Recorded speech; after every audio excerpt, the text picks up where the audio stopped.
हमारे जीवन में हमें कई बार अपमान का सामना करना पड़ता है और जब कोई हमारा अपमान करता है तो हमें बहुत दुख भी होता है और होना भी क्यों नहीं चाहिए, खुद की सम्मान की जो बात है। लेकिन अगर कोई व्यक्ति हमें अपमानित करता है तो क्या हमें उस अपमान का बदला तुरंत ले लेना चाहिए?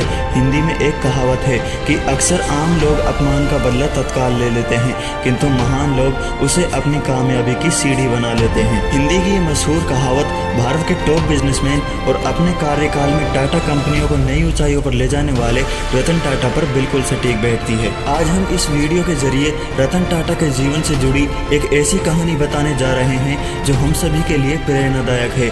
हम इस कहानी के जरिए सीख सकते हैं कि अगर कोई हमारा अपमान करता है तो हमें क्या करना चाहिए। ये कहानी 1998 की है, जब रतन टाटा का ड्रीम प्रोजेक्ट रही टाटा इंडिका कार मार्केट में लॉन्च की गई थी।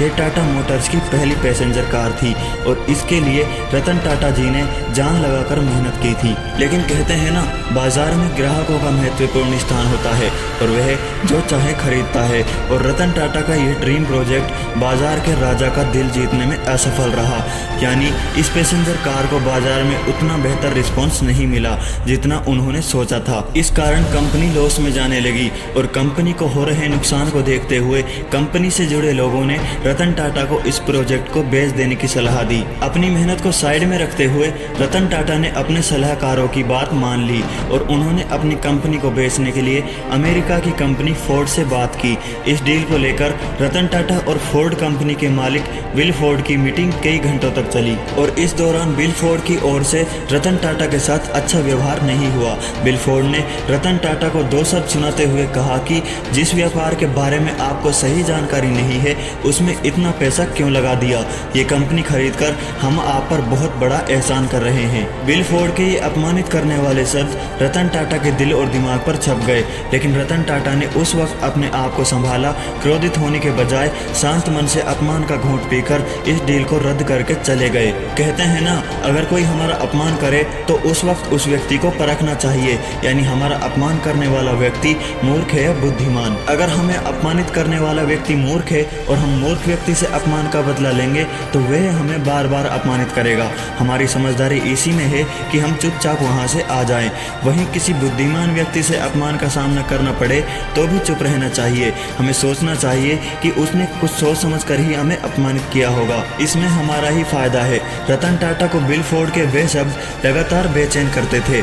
उन शब्दों ने रतन टाटा की रातों की नींद उड़ा दी थी।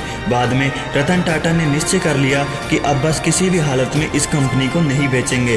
फिर क्या, लग गए कंपनी को नई ऊंचाइयों पर पहुंचाने के काम में। उन्होंने कंपनी को हो रहे लॉस और इंडिका कार को लेकर एक रिसर्च टीम तैयार की और बाजार का मन टटोला।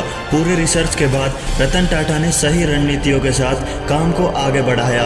कुछ समय बाद टाटा इंडिका ने भारतीय बाजार के साथ साथ विदेशों में भी सफलता की ऊंचाइयों को छुआ था। टाटा इंडिका के सफलता के साथ ही फोर्ड कंपनी का पतन भी शुरू हो गया। साल 2008 आते आते फोर्ड कंपनी को इतना नुकसान हुआ कि वह दिवालिया होने के कगार पर पहुंच गई। मौके को देखते हुए टाटा कंपनी ने फोर्ड कंपनी की लग्जरी कार जैगुआर और लैंड रोवर बनाने वाली कंपनी JLR को खरीदने का प्रस्ताव रख दिया और रतन टाटा का यह प्रस्ताव फोर्ड को स्वीकारना भी पड़ा। इसके बाद फोर्ड के अधिकारी बिल फोर्ड के शब्द कुछ इस प्रकार थे कि आप हमारी कंपनी को खरीदकर हम पर बहुत बड़ा एहसान कर रहे हैं। इस तरह बिल फोर्ड को अपने कहे हुए शब्दों पर पछतावा हुआ और रतन टाटा ने हंसते हंसते अपने अपमान का बदला ले लिया था। आपको बता दें कि फोर्ड कंपनी का JLR आज टाटा ग्रुप का हिस्सा है और मार्केट में शानदार प्रॉफिट के साथ आगे बढ़ रहा है। तो दोस्तों, रतन टाटा की इस प्रेरणादायक कहानी में पॉइंट करने वाली बात यह है कि वह चाहते तो उसी वक्त अपने अपमान का बदला ले सकते थे,